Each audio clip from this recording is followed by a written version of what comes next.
పేతురు చాలా మంచోడు, కానీ ఆయనకు కూడా భూ సంబంధమైన మనసు ఉంది కదా.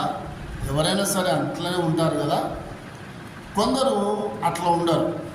ఇప్పుడు మనము చూస్తూ ఉంటాం, మనం ఎంతో సంతోషంతో, ఎంతో నమ్మికతో, ఎంతో ఆనందంతో మన పెరట్లో అంటే స్థలం ఉంటే ఆ స్థలంలో ఏం చేస్తాం, మొక్కలు పెట్టుకుంటాం.